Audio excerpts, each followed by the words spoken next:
So, I want you to picture this really specific scene. It's early 2026, and you've got this massive super tanker, a very large crude Yes. carrier. A VLCC. Yeah, exactly. And it's just sitting there, completely idle, out in the glittering waters just outside the Persian Gulf. Deep in the hull of this thing, there's like 2 million barrels of crude oil. Which is a staggering amount of energy. Oh, it's insane. And the global economy is absolutely screaming for that oil, right? I mean, factories need it. Airlines are desperate for it. The delivery trucks bringing groceries to your local store need it. Everybody needs it. Exactly. But the captain of this massive vessel is just standing on the bridge, looking out at the open water, and he flat out refuses to move the ship a single inch forward. He won't do it. He won't. And, it's not because there's some giant warship physically blocking his path or because his engines failed. No, the ship is perfectly fine. Right.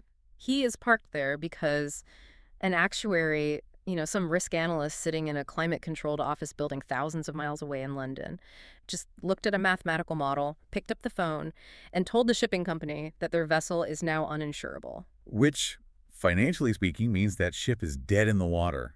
I mean, move it would be total financial suicide. Exactly. And that right there, that paralyzing reality, is the scenario we're unpacking today.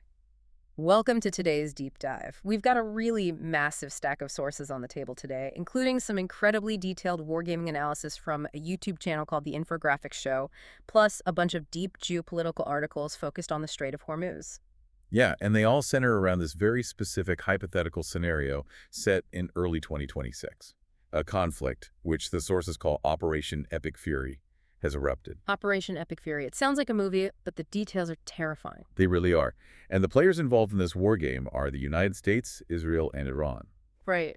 But before we get too deep into the weeds, I think we need to set some ground rules for what we're actually doing here today. Yeah, absolutely. Because, right out of the gate, we need to acknowledge that this scenario involves highly volatile, deeply complex geopolitical and military issues. Oh, for sure. So our objective today for you, the listener, is not to debate the politics, right? Right. We're not debating the ethics or the right and wrong of this hypothetical conflict. We are absolutely not taking sides here. Right. We're totally neutral on the politics. Exactly. Okay. We are taking this scenario purely as a starting condition to understand a very mechanical objective chain reaction. We're putting the global economy under a microscope to see exactly what happens to the wiring of our world when the flow of energy is threatened. Threatened to the point that analysts start bracing for oil to hit $200 a barrel, which is just an unfathomable number. It really is. So we're basically treating this like an engineering problem. Like, if a specific valve in this massive global machine is forced shut, how does the pressure build? And where do the pipes eventually burst? Because when we start throwing around numbers like $200 for a single barrel of oil, we're no longer just talking about, a minor annoyance at the gas pump. Right. It's not just paying an extra $5 to fill up your sedan. No, it's an event that fundamentally obliterates the operating system of the global economy.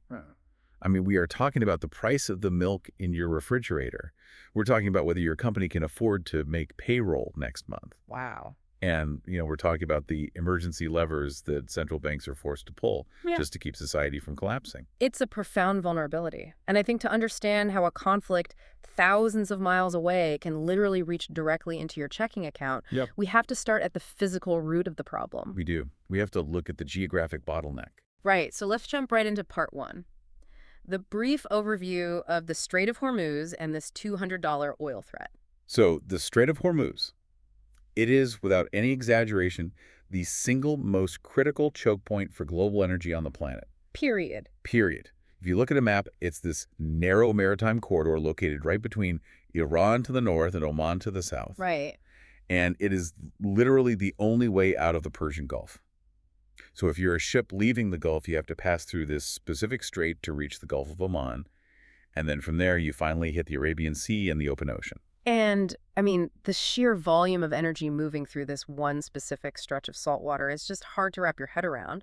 The sources put it at roughly 1/5 to 1/4 of all global oil and gas shipments. It's a massive percentage. It is. Think about that. Every single day, the lifeblood of Saudi Arabia, Iraq, Kuwait, the United Arab Emirates, Qatar, it all has to float through this one single doorway to reach Europe, Asia, and the Americas. Yeah, and to give you some hard numbers on that, The world right now consumes a bit over 100 million barrels of oil every single day. Which is just a crazy high number. It's our baseline metabolic rate as a civilization, basically. Yeah.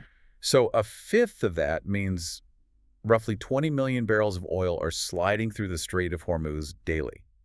And there's no backup pipe, No plan B. right? There is no alternative highway that can handle that kind of traffic. So think of it like this.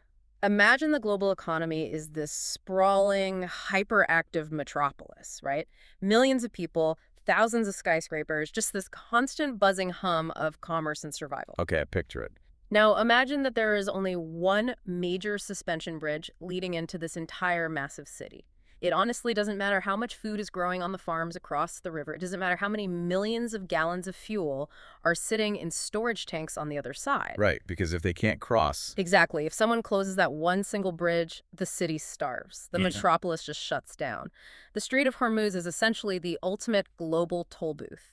that bridge analogy is super crucial because it perfectly illustrates the strategic leverage that Iran holds in this 2026 war game scenario. How so? Well, when you read through the source material, it becomes really clear that Iran's strategy here isn't about matching the conventional military might of the U.S. or Israel. Right, they aren't trying to go toe-to-toe with aircraft carriers. Exactly. They don't need to roll out a fleet of stealth bombers or, engage these massive open ocean naval battles. Because they don't have to win a conventional war. They just have to stand on the bridge. Precisely. They leverage geography. The sources detail the response from the Islamic Revolutionary Guard Corps, the IRGC. And they don't threaten to conquer territory. They threaten to close the valve. They vow to block every single drop of oil from transiting the waterway. Yes, they issue statements essentially saying, you think you control the markets. Expect oil at $200 per barrel. And the tactics they use to back up that threat are really a masterclass in asymmetrical warfare. Yeah, the sources get super deep into the weeds on this. It's not just big destroyers out there. It's mine-laying operations. They're dropping acoustic or magnetic naval mines right into the shipping lanes. Right. And it's deploying shore-based anti-ship cruise missiles tucked up into the mountainous coastline.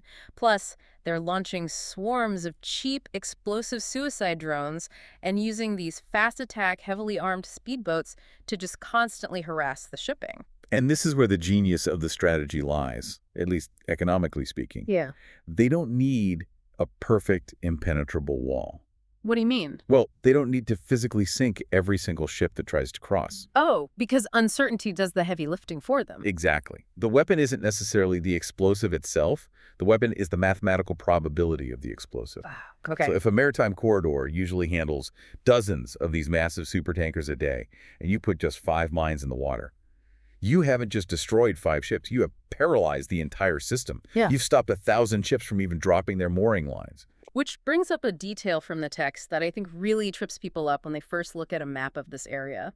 The sources note that the Strait of Hormuz is actually up to 60 miles wide in some places. Right. It looks huge on paper. Yeah, 60 miles is a massive expanse of water. You can't even see across it. So when people hear the word choke point, I think they imagine this narrow little canal like the Suez where a ship can barely squeeze through, Yeah, totally. So if it's 60 miles wide, why on earth can't these ships just sail around a few speedboats or a localized minefield, like just hug the opposite coast, right? It seems logical for sure, but it ignores the physical reality of modern global shipping. We're not talking about sailboats here, or even standard cargo ships. We are talking about very large cruise carriers, Yeah. VLCCs. These things are massive. They were engineering Leviathans. A standard VLCC is over 1,000 feet long. It carries 2 million barrels of crude oil. And when it's fully loaded, it weighs hundreds of thousands of tons. They are essentially skyscrapers that we knocked over and filled with heavy liquid. That's exactly what they are. And because of that immense weight, they have incredibly deep drafts. The draft being the part of the ship under the water, right? Right, the distance between the waterline and the bottom of the ship's hull. Mm-hmm. A fully loaded VLCC sits incredibly deep in the water. So they cannot just meander anywhere they want across that 60-mile stretch. Oh, because they'll hit the bottom. Exactly. If they wander out of the deep water channels, they will scrape the ocean floor, run aground, tear open the hull, and cause apocalyptic environmental disaster. So they are basically confined to invisible tracks. Yes. They have to travel in highly specific, internationally recognized shipping lanes. These lanes are essentially narrow highways carved into the water, typically only a couple of miles wide for inbound traffic and a couple of miles wide for outbound traffic. Wow. And they're separated by a buffer zone to prevent these massive ships from colliding. I mean, it takes a VLCC miles just to come to a complete stop. It is a highly managed traffic system. So you don't actually need to mine 60 miles of ocean. No, not at all. You only need to drop explosives into a 2-mile-wide strip of deep water. Yeah. Once you obstruct those defined lanes, the width of the rest of the strait is totally irrelevant. Okay, let's play the devil's advocate here for a second. Let's look at the military response. In this scenario, the U.S. Navy gets involved, right? We have the Fifth Fleet right there in Bahrain. Right. So they deploy minesweepers, they use helicopters to hunt the fast attack boats, they provide destroyer escorts for the commercial ships. Let's say, theoretically, the U.S. Navy successfully clears a path. They sweep the lane, they declare it physically free of mines. Okay. The logical assumption is, great, the military solved it, turn the engines back on and start moving the oil. But the sources are absolutely adamant that the oil still doesn't flow. Why is that? Well, this takes us right back to our captain staring out at the water at the beginning of the deep dive. Mm. The military might be able to clear the physical water, but they cannot clear the financial water. Ah. The invisible wall stopping these ships is the global insurance market. Right. It always comes down to the actuaries. It really does. A shipping company is a business. They own an asset, the VLCC, that is worth over $100 million. And the cargo sitting inside that ship is worth roughly another $160 million. So nearly $300 million total. Exactly. You do not move $300 million of assets through a hostile environment without insurance. Nobody is self-insuring that kind of risk. No way. They rely on massive insurance syndicates, largely centered around places like Lloyd's of London. These are the institutions that underwrite the massive risks of global trade, and these insurers use incredibly sophisticated mathematical models. So what happens when the missiles start flying? When a geopolitical crisis of this scale erupts, when anti-ship missiles are flying and naval mines are being actively deployed in the region, the Joint War Committee in London will designate the area as an active war risk zone. And what happens mechanically when that designation actually hits? The premiums skyrocket instantly. We're talking about premiums calculated as a percentage of the ship's total value. And that percentage jumps from a tiny fraction of a percent to something astronomical almost overnight. Wow. The cost just to insure a single voyage through the strait suddenly becomes so high that it completely wipes out any profit margin the shipping company could ever hope to make on the delivery. And if they can't make money, they obviously don't move, but it goes beyond just expensive premiums, right? There's a threshold where the actuaries just tap out completely. There is. If the risk model indicates that the probability of a ship being struck is too high, even with a U.S. Navy escort, the insurers will simply pull the plug. Just flat out refuse. Yeah, they outright refuse to underwrite the voyage at any price. They cancel the coverage. And if a ship has no insurance, it legally and financially cannot enter the strait. The shipping company will order the captain to drop anchor and just wait. So it's an absolute hard stop. The U.S. Navy can sweep the mines all day long, but if the actuaries in London say the math doesn't work, the oil stays in the Gulf. It's an incredible realization, you know. We think of global power in terms of aircraft carriers and cruise missiles, but the ultimate veto power over the global supply chain actually sits with risk analysts looking at spreadsheets. It's the financialization of geopolitics. Yeah. The physical blockade is almost secondary to the uninsurability of the route. Okay, so that establishes the hard physical and financial bottleneck. The oil is trapped. Which brings us to part 2, notable cases and the history of oil shocks. Right. Because the sources highlight a deeply unsettling phenomenon that happens next in this 2026 war game. The moment the conflict kicks off, the moment the first missile is fired and the IRGC issues its threat, the price of oil doesn't just creep up. No, it explodes. Right. It shoots past $70, $80, $90 and blasts right through $110 a barrel almost instantly. In a matter of hours, or days at most. Right. But here's the thing that makes zero sense on the surface. When that price hits $110, the physical ships haven't even missed their delivery windows yet. That's true. The oil that's already on the water, out in the open ocean, is still sailing toward its destination. Your local gas station hasn't run dry yet. There's no actual physical shortage experienced by you, the consumer, at that exact second. Right. So how on earth does the price explode before a single drop of gasoline is actually missing from the pumps? So to understand that paradox, we have to look away from the physical ships and look directly at the screens of commodity traders. We have to dive into the mechanics of the futures market. Okay, we all know the futures market is volatile, but what specifically causes this kind of instantaneous, violent price explosion? We aren't just talking about a market adjusting. We're talking about a market catching fire. It catches fire because the futures market does not trade on the reality of today.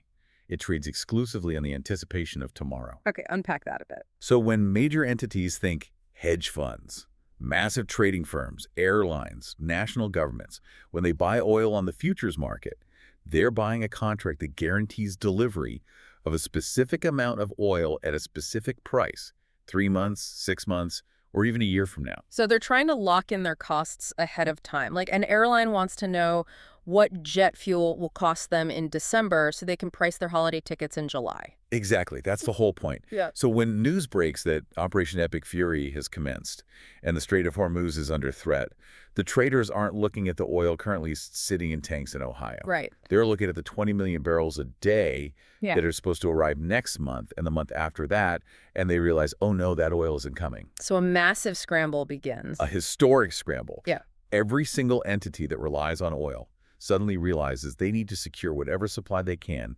immediately before the price goes even higher. So they flood the market with buy orders. And in today's market, this isn't just humans yelling in a pit like in the old movies. This is algorithmic trading. Ah, the bots. Yes.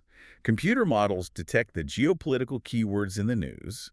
They see the sudden spike in buy volume, and the algorithms automatically start aggressively buying up contracts, which just feeds the momentum. It's panic buying, pure and simple. I mean, it's exactly like the dynamic we see with hurricanes, just scaled up to a multi-billion-dollar institutional level. Oh, that's a great way to look at it. Yeah, think about it. When the meteorologist goes on TV and says a Category 4 hurricane is going to hit your coast in 6 days, what happens? Everyone rushes to the grocery store. Exactly. The storm hasn't even hit yet. The sky outside is blue. Your house is perfectly dry. The roads are clear.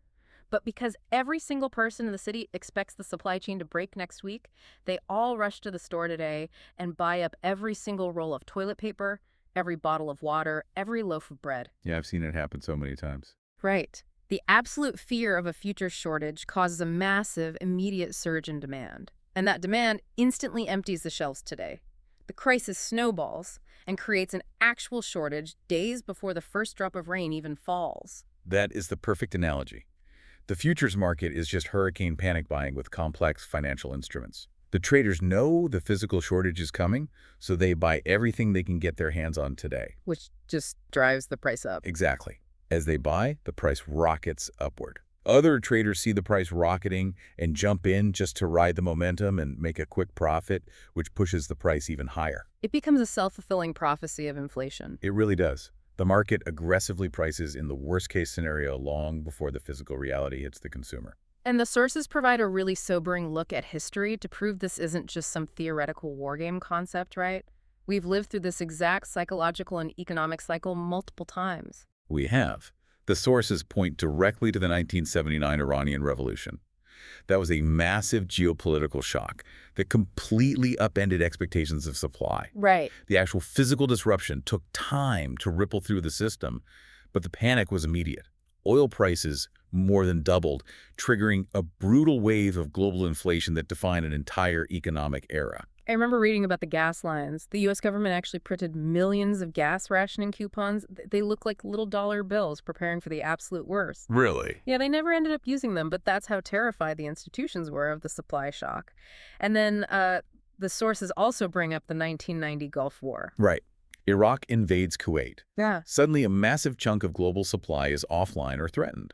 The text notes that in July of 1990, oil was sitting comfortably at around $17 a barrel. Okay. Just a few months later, driven by the conflict and the futures market panic, it spiked to $36 a barrel. Which is more than a 100% increase in a matter of weeks. And then we have the most recent visceral example, which is the Russia-Ukraine conflict. That is a really crucial case study for our modern era. Russia is the third largest oil producer on the planet. Wow, third largest. Yeah. So when that conflict escalated and massive sanctions were suddenly on the table, the global markets completely lost their minds. The fear of Russian crude vanishing from the market drove prices to nearly $139 a barrel. which caused absolute havoc. I mean, we all felt that. Inflation spiked, gas prices were agonizing, heating bills went through the roof. Everyone felt it. But here is the terrifying contrast the sources are making.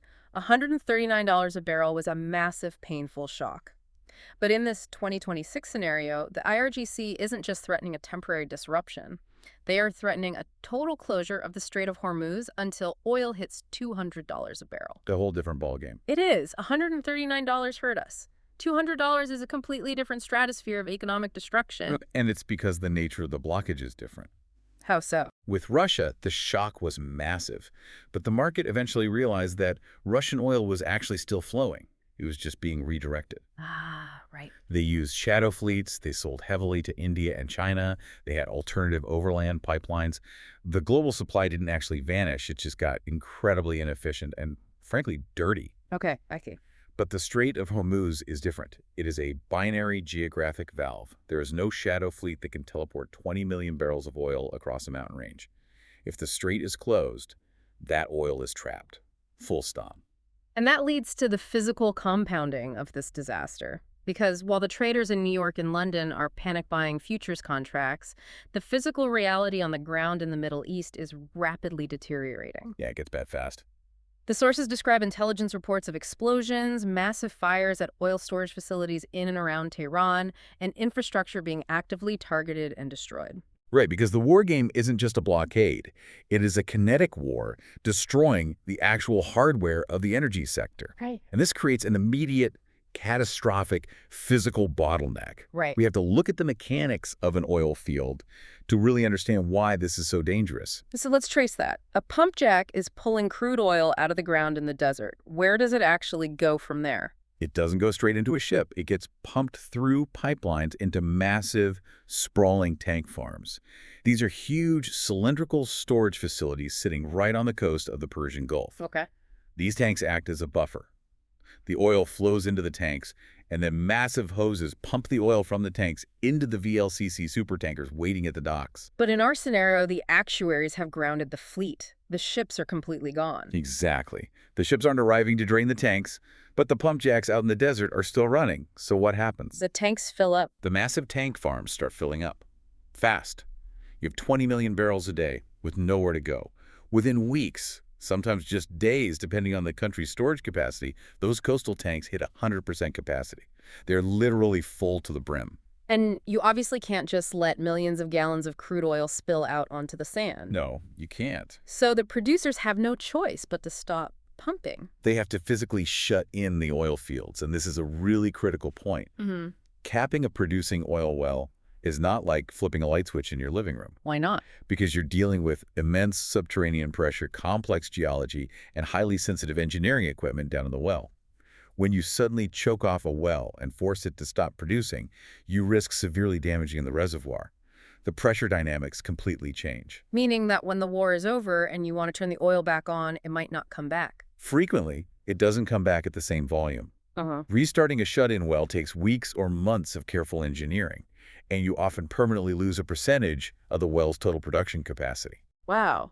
So the physical supply isn't just paused. The fundamental capacity of the global energy system is actively degrading day by day. That is so bleak. Okay, so that brings us to part 3. Current practices and the chain reaction of global inflation. Let's get into it. So let's look at the board. We have the geographic choke point lockdown. The insurance market has paralyzed the ships. The algorithmic futures market is in a state of absolute hysteria, driving the price toward $200. And the physical wells in the Middle East are being capped and degraded. That is the grim setup of Operation Epic Fury. Right.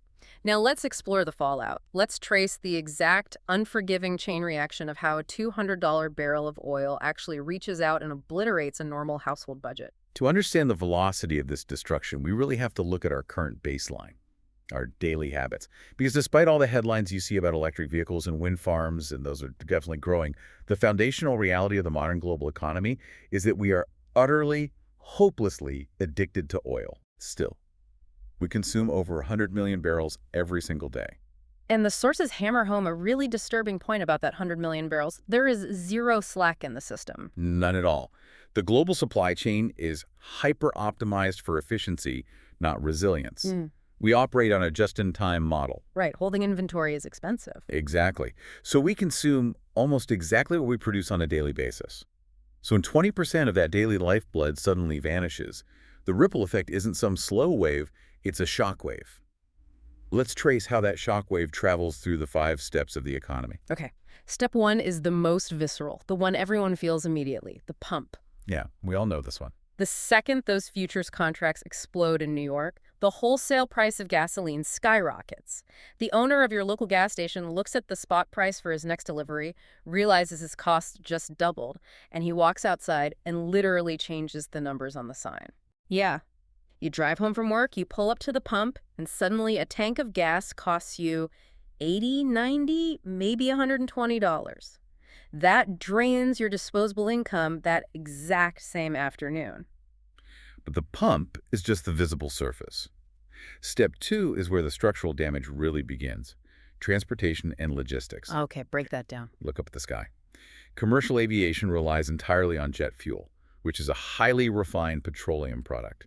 If oil hits $200, the cost to fuel a Boeing 777 becomes astronomical. So what do the airlines do? Airlines instantly slash their flight schedules, they lay off staff, and the cost of a passenger ticket triples.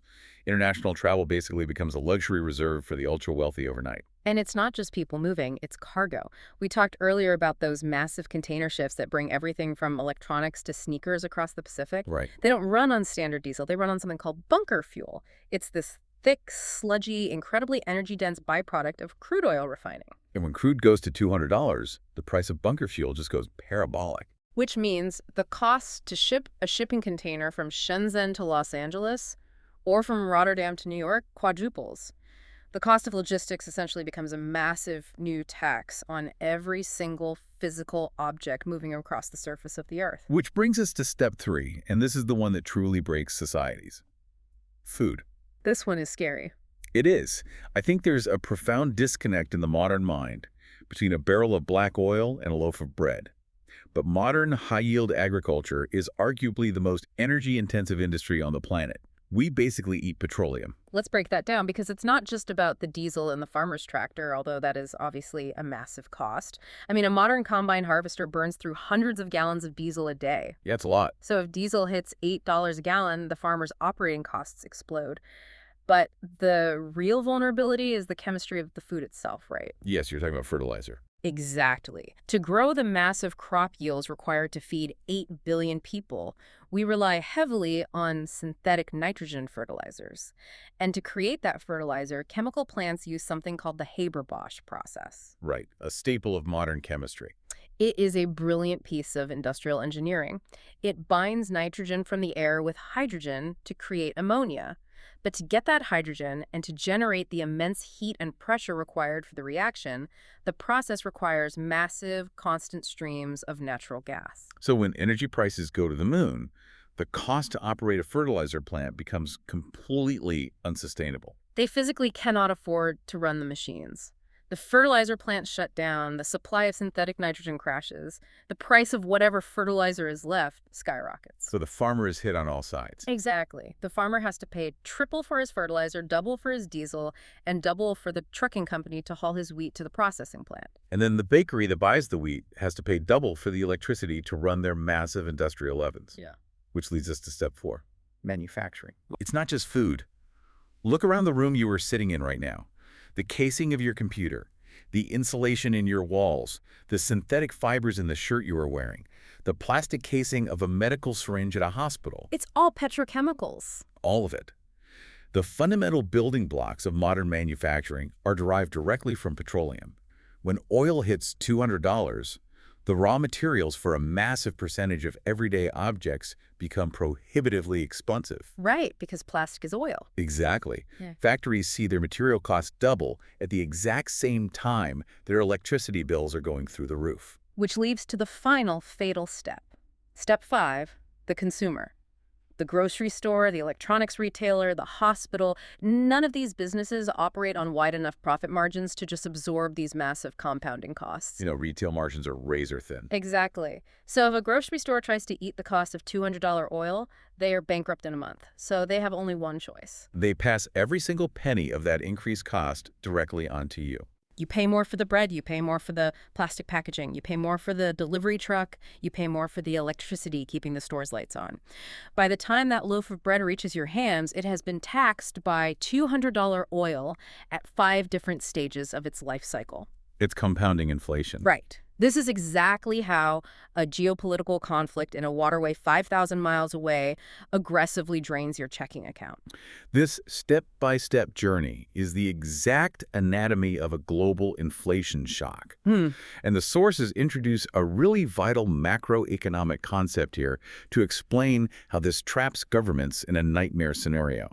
It's the transition from headline inflation to core inflation. We hear those terms thrown around on financial news all the time. Right. Let's strip away the jargon for a second. What is the actual mechanical difference between the two? Okay, think of headline inflation as the initial blast wave of the explosion. Yeah. It is the raw, immediate, top-level number. It includes everything, especially the highly volatile categories like energy and food. Oh. So when the Strait of Hormuz closes and gas prices jump by $3 a gallon in a week, headline inflation spikes instantly. It is painful, but economists know it can sometimes be temporary. Like, if the war ends in a month and oil prices drop, headline inflation drops right back down with it. But if the war doesn't end? Then the blast wave sets the foundation on fire. That is core inflation. Ah. Core inflation strips out food and energy. It measures the deeper, stickier costs in the economy, things like services, rent, medical care, and manufactured goods. It's everything else. Right. When businesses across the entire economy are forced to permanently reprice their goods and raise wages so their employees don't starve, and sign long-term contracts at higher prices just to survive the energy shock, the inflation bleeds into the core. It becomes embedded in the DNA of the economy. And once it gets into the core, it is incredibly difficult to dig out. Now, a listener is probably screaming at their device right now saying, okay, but this is what central banks are for. The Federal Reserve in the U.S., the European Central Bank, they have thousands of PhD economists. Why don't they just step in and fix it? Because an energy-driven supply shock of this magnitude puts a central bank in an agonizing, virtually impossible dilemma. They're completely trapped by their own tools. Let's walk through that trap. What is the central bank's primary weapon against inflation? Interest rates. When inflation's running too high, when prices are rising too fast, central banks raise interest rates. They make it more expensive for commercial banks to borrow money, which makes it more expensive for you to borrow money. Right, because if getting a loan is expensive, a business delays building a new factory. A family delays buying a new house. They don't buy the new car on credit. Exactly. It deliberately cools down demand. And usually when demand cools down, prices stop rising. Inflation falls. That is the textbook fix. But the inflation we are talking about in 2026 isn't caused by people having too much money and buying too many things. It is caused by a massive physical shortage of oil. Precisely. Raising interest rates in Washington, D.C. does not magically clear naval mines out of the Strait of Hormuz. Right. It doesn't put more oil in the market. So the central bank is staring at an economy where people are already suffering, struggling to afford basic groceries and gas, and they have to make a choice. They have to choose their poison. Yes. Option A. They keep interest rates low to try and help the economy grow, but that allows the $200 oil shock to bleed completely into core inflation, destroying the purchasing power of the currency. The money in your bank account basically becomes worthless. Yes. Or option B. What's option B? Option B. They aggressively hike interest rates to crush the inflation. But by doing that, they make mortgages unaffordable, they make credit card debt crippling, businesses default on their loans and start laying people off by the millions. They deliberately force the global economy into a brutal, painful recession just to kill the inflation monster. It's a complete lose-lose scenario. Yeah. They either let you drown in prices or they push you out of your job. And the War Games sources emphasize that this suffering is not distributed equally around the world. A shock of this magnitude tears the world into winners and losers very quickly. It does. Not every country feels the exact same level of pain. The sources specifically highlight that major energy importers are existentially vulnerable. Like who?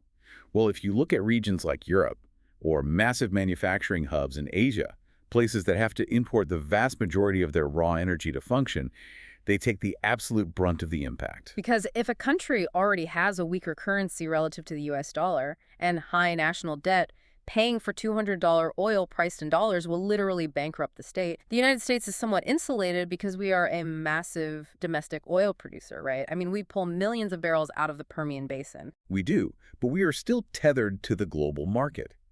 Because oil is a globally priced commodity, U.S. consumers will still pay exorbitant prices at the pump, and the imported inflation on manufactured goods will still be severe. Right, a global market means global prices. Exactly. But for an import-reliant nation, it is a matter of basic survival. And the sources point out a hidden vulnerability here that I found absolutely fascinating. Whenever we talk about the Strait of Hormuz, the brain immediately defaults to crude oil, black gold. Of course. But the text explicitly reminds us that Hormuz is also a massive vital artery for LNG liquefied natural gas. Specifically, massive volumes coming out of Qatar and the UAE. Right. And natural gas isn't about running your car. Natural gas is about electricity generation. It's about keeping the lights on and keeping homes warm in the winter. And the war game sources give a very specific, real-world example of what happens when the LNG stops. They look at Japan. Oh, Japan's a great example. They're a hyper-advanced, highly industrialized island nation with very few domestic energy resources. Right. So they rely heavily on LNG tankers transiting from the Middle East just to power their cities. So when the actuaries declare Hormuz uninsurable, Japan isn't just looking at expensive gasoline, they are looking at the immediate collapse of their electrical grid. Yes. And the scenario outlines that Japan's reaction is to instantly roll back decades of environmental progress. They are forced to relax environmental regulations and fire up their old, mothballed, coal-fired power plants. They have to start burning massive amounts of coal just to prevent rolling blackouts across Tokyo. Which is a stunning realization. A geopolitical conflict doesn't just cause a transportation crisis. It causes a fundamental electricity crisis that forces modern high-tech nations to take massive, polluting steps backward technologically just to survive the winter. And while all this physical chaos is happening, coal plants firing up, factories shutting down, ships dropping anchor in ports, there is a massive psychological layer to this crisis that the sources call the repricing of risk. The repricing of risk. What does that mean in plain English? Well, economics is ultimately just the study of human behavior at scale. And human beings absolutely despise unpredictability. Beyond the physical shortage of goods, consumer and corporate confidence absolutely shatters. I mean, that makes total sense. When you walk into a grocery store and you honestly don't know if a gallon of milk is going to cost $5 this week and $12 next week. Right. Or when a factory manager doesn't know if they will even have the electrical power to run their assembly line next Thursday, behavior changes drastically. You turtle up. You stop spending.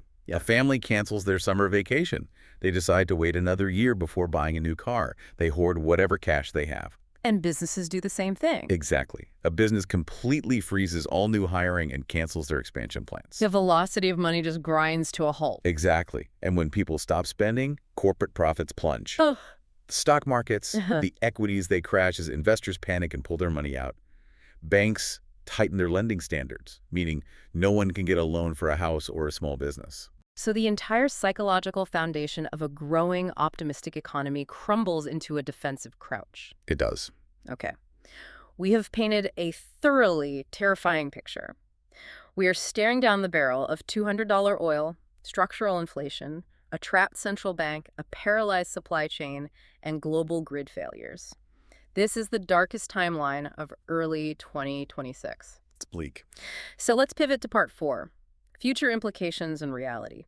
Let's talk about what emergency tools we actually possess today. If this kicks off tomorrow morning, what can governments actually do to stop the bleeding? Governments do have a handful of levers they can pull, but the war game sources are brutally honest about their limitations.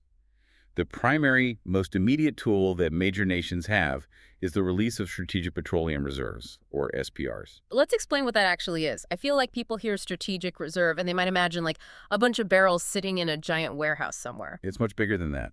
In the United States, for example, the SPR consists of massive, hollowed-out underground salt caverns located along the Gulf Coast in Texas and Louisiana. Salt caverns. Yeah, the government pumps millions of barrels of crude oil deep underground to store it for a catastrophic national emergency, exactly like the one we are discussing. So the president gets on television, announces an emergency, and they literally open the valves on the salt caverns. Right.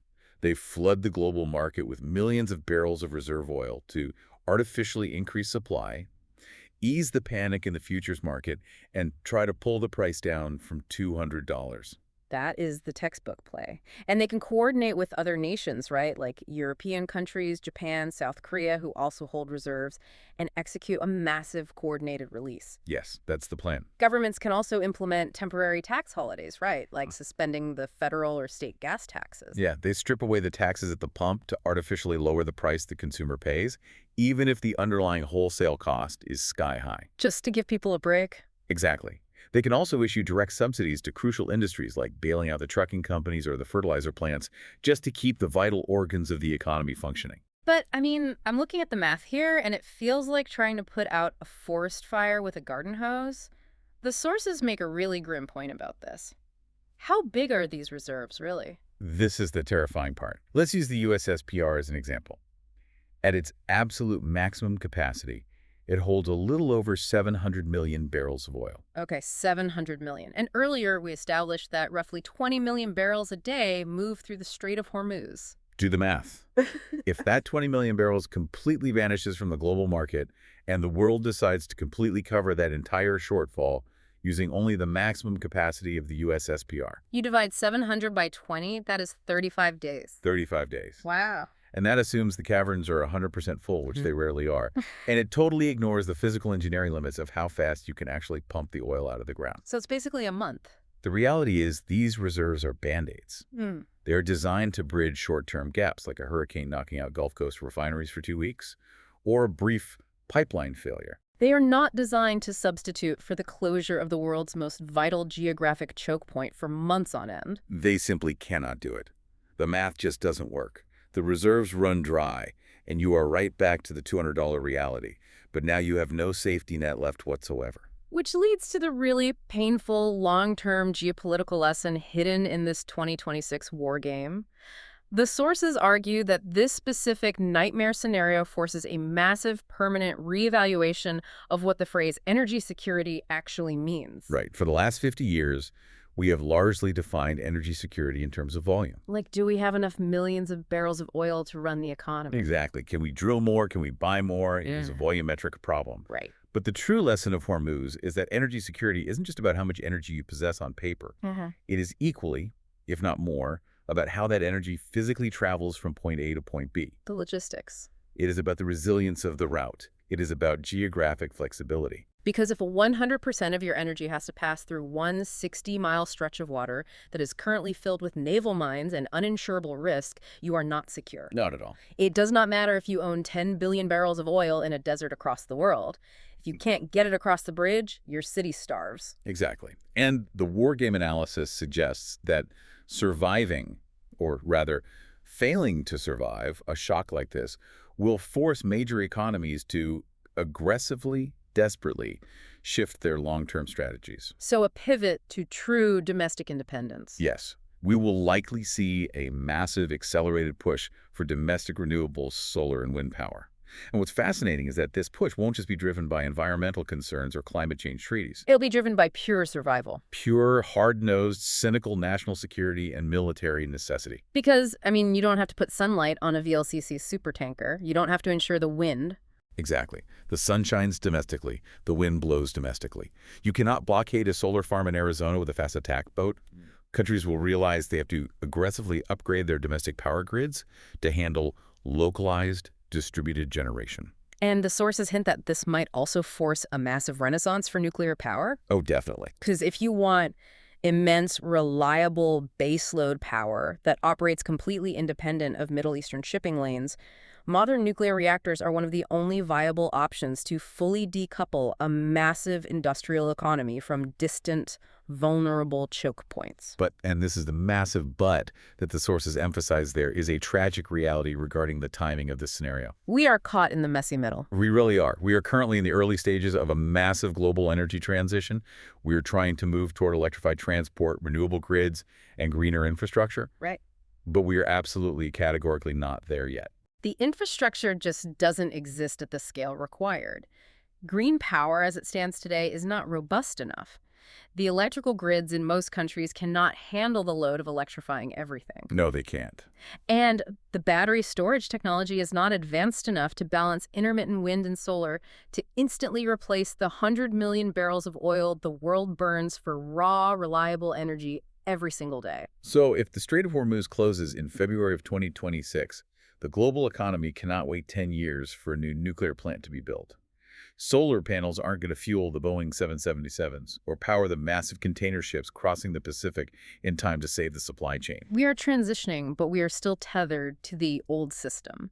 And that leaves us uniquely, profoundly vulnerable in the present moment. We have one foot on the dock and one foot on the boat, and the geopolitical waters are getting incredibly choppy. That's a great way to put it. Well, this entire deep dive has been incredibly dense. It's an agonizing amount of macroeconomic math and geopolitical risk to unpack. But before we wrap up today's analysis, we want to leave you, the listener, with a few specific knowledge gap questions. Right. These are complex threads that the wargame sources touch upon, but don't fully resolve. They are critical elements of the machine that we highly encourage you to explore and research on your own. So what's the first one? The first question I'd love for you to look into goes back to the actuaries. We talked about the invisible wall of the insurance market.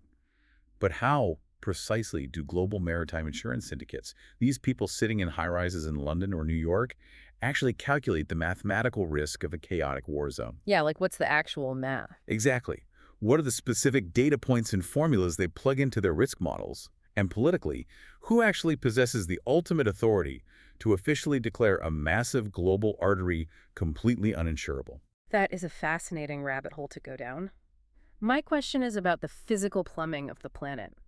We established that the Strait of Hormuz is the primary massive bottleneck.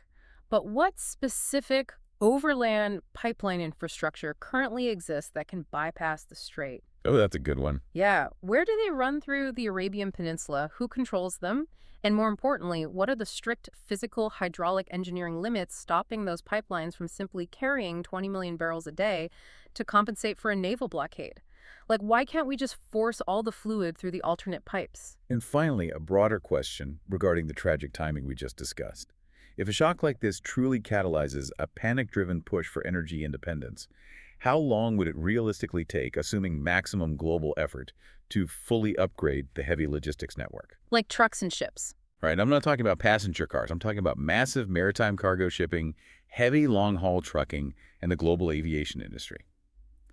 What is the realistic engineering timeline for alternative energy sources to reach a density where a geographic choke point like Hormuz genuinely loses its veto power over human civilization? Those are massive multi-trillion-dollar questions to chew on. Really are. So to briefly summarize the staggering mechanical journey we've mapped out today, we started by looking at how a narrow, geographically trapped stretch of water in the Middle East acts as the absolute linchpin for global stability. Right. We walked through how the sheer threat of asymmetrical warfare in that specific corridor instantly panics the algorithmic futures market, creating a self-fulfilling prophecy that rockets the price of oil toward $200 a barrel. And we traced how that raw cost mathematically trickles down through the entire physical supply chain. It inflates the cost of bunker fuel for ships, the cost of diesel and synthetic fertilizer for agriculture, and the cost of petrochemicals for basic manufacturing. Until it finally explodes at the cash register of your local supermarket. And we explored how that deeply embedded core inflation traps central banks in a nightmare scenario, forcing them into an impossible choice between letting the currency burn or actively triggering a devastating recession through interest rate hikes. All while massive economies like Japan are forced to regress to burning coal just to keep the lights on. It is a domino effect of truly historic proportions. And I think the final provocative thought to leave you with today is this. The real existential danger we've uncovered in this scenario isn't a specific dollar amount. Yeah, it's not. It isn't whether a barrel of crude eventually hits 120 or 150 or the dreaded $200 mark. It's deeper than the number. It is. The real danger is the sudden, chilling realization of our own fragility. We like to think we live in a post-physical world, you know. We have artificial intelligence that can write software. We have incredibly sophisticated high-frequency financial markets. We have satellites beaming internet from low Earth orbit. Yeah, it feels like we've conquered nature. Right. But despite all of that breathtaking modern technology, the foundational operating system of the global economy is still inextricably, fundamentally tethered to ancient physical geography. The digital world still relies on heavy liquid moving through narrow rocks. Exactly. Every single time you scan a barcode to buy groceries, every time you pay a heating bill, or every time you log on to a computer powered by the grid, you are intimately, mathematically connected to the safety of a few deeply vulnerable waterways on the completely opposite side of the planet. It makes the world feel incredibly connected, but simultaneously terrifyingly precarious. It really does. Thank you so much for joining us on this deep dive into the mechanics of the $200 barrel. We hope this has given you a much sharper, clearer lens through which to view the daily news, the volatility of the markets, and the hidden geographic forces that quietly shape our everyday lives. Definitely. Keep questioning how the machine of the world actually works, and we will catch you next time.